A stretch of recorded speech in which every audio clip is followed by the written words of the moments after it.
टुनटुनी की ice cream. Ice cream ले लो, ice cream बादाम पिस्ता वाली आइसक्रीम ले लो। ढोलकपुर जंगल में सुंदरी कवि बच्चों के स्कूल के सामने आइसक्रीम बेचा करती थी। आइसक्रीम ले लो, आइसक्रीम मीठी मीठी लाल लाल आइसक्रीम ले लो। एक दिन की बात है, टुनटुनी नाम की चिड़िया भी अपना आइसक्रीम का ठेला स्कूल के सामने लगा देती है और जोर जोर से चिल्लाने लगी, आइसक्रीम ले लो, आइसक्रीम बादाम पिस्ता वाली आइसक्रीम ले लो। आओ आओ स्वादिष्ट आइसक्रीम खाओ। अरे ये कौन है जिसने मेरे इलाके में अपने आइसक्रीम बेचने की जुर्रत की? मैं अभी इसकी खबर लेती हूँ, वरना सारे बच्चे नई आइसक्रीम को ठेले को देखकर उसी के पास चले जाएंगे। अगर मैंने इसे यहाँ से नहीं भगाया तो मेरा धंधा ही चौपट हो जाएगा। अभी जाती हूँ, नहीं तो देर हो जाएगी। सुंदरी कवि टुनटुनी के ठेले के पास जाती है। अरे ओ चिड़िया, तुम कौन हो और तुम्हारी इतनी हिम्मत की तुमने मेरे इलाके में अपना आइसक्रीम का ठेला लगा लिया? चलो जल्दी हटाओ यहाँ से अपना ठेला और कहीं दूसरी जगह पर जाकर अपना आइसक्रीम बेचो। क्या हुआ बहन, आप इतना गुस्सा क्यों कर रही हो? मैं भी तो आपकी तरह गरीब हूँ और यहाँ आइसक्रीम बेचने आई हूँ। इसमें आपको भला क्या आपत्ति? आपत्ति है ना, मेरे सारे ग्राहक तुम्हारे ठेले से आइसक्रीम खरीद रहे हैं। तुम्हारी वजह से आज मेरा बहुत बड़ा नुकसान हो गया। चलो जल्दी यहाँ से हटाओ अपना ठेला। बहन मुझ पर रहम करो, मुझे भी अपना धंधा करने दो। अच्छा तो तू ऐसे नहीं मानेगी, तुझे तो सबक सिखाना ही पड़ेगा। ना रहेगा बांस ना बचेगी बांसुरी। सुंदरी टुनटुनी की सारी आइसक्रीम बिखेर देती है और उसका ठेला भी तोड़ देती है। अब चल भाग यहाँ से, आज के बाद से फिर यहाँ नजर आई तो मैं तेरा भी यही हाल करूँगी जो मैंने तेरे ठेले का किया है।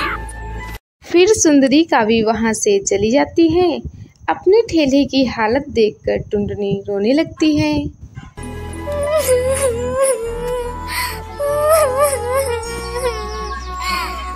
हे भगवान, मैंने उसका क्या बिगाड़ा था जो उसने मेरी ऐसी हालत कर दी? अब मैं कहाँ जाऊँ, किससे मदद मांगू? मैं ऐसे अपनी बेटी को कैसे बचाऊँ? मेरे पास तो कुछ भी नहीं बचा जिसे गिरवी रखकर मैं पैसे लाऊं। इस तरह दिन गुजर जाते हैं। एक दिन सुंदरी कवि देखती है कि टुनटुनी चिड़िया भीख मांग रही होती है। अरे ये तो वही चिड़िया है, अच्छा सबक सिखाया इसे मैंने, अब ये भीख मांग रही है। भैया भगवान के नाम पर कुछ दे दो भैया, 2 दिन से मैं और मेरी बेटी ने कुछ नहीं खाया। मेरी बेटी बहुत बीमार है। उसे इस तरह भीख मांगते देखकर सुंदरी कवि बहुत खुश होती है और टुनटुनी के पास जाती है। भैया तुमने तो अच्छा धंधा शुरू किया है भीख मांगने का। अगर तुमने उस दिन मेरी बात मानकर कहीं और ठेला लगा लिया होता तो, पर नहीं, तुम्हें तो यहीं अपनी आइसक्रीम बेचनी थी। अब मांगो बैठकर यहाँ भीख।